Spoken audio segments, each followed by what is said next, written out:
दोस्तों सब्सक्राइब करें हमारे चैनल को और बेल आइकन को दबाएं ताकि आप देख सकें हमारी वीडियो सबसे पहले।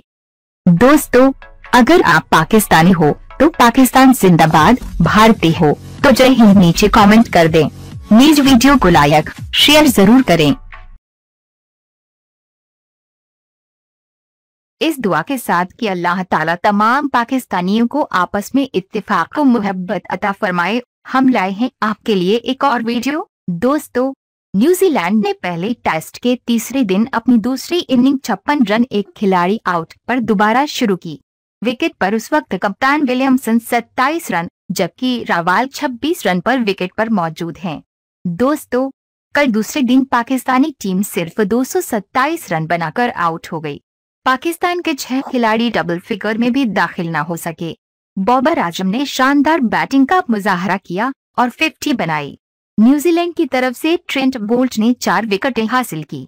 दोस्तों, हम अपनी वीडियोस में ऐसी न्यूज लेकर आते हैं जो आमतौर पर क्रिकेट शायकीन लाइव मैच के दौरान देख नहीं पाते या उन लम्हात का नोटिस नहीं लेते।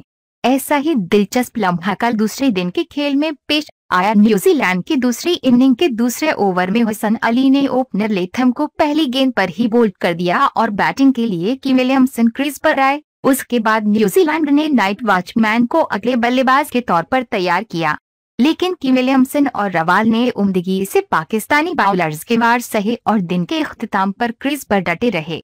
ऐसे में जब इख्तितामी लम्हात में फील्ड अंपायर्स ने खेल खत्म करने के लिए आपस में मशवरा किया और लाइट मीटर से रोशनी चेक की तो कैमरामैन ने केवीज ड्रेसिंग रूम में बैठे नाइट वॉचमैन को दिखा दिया, जो कि बहुत ज्यादा परेशान नजर आ रहे थे। और जैसे ही अंपायर्स ने खेल के खात्मे का ऐलान किया तो कैमरा दोबारा नाइट वॉचमैन की तरफ गया और वो अंपायर्स के फैसले पर बहुत खुश नजर आया, जैसे इसने शुक्र का कलिमा पढ़ा हो कि वो बच गया।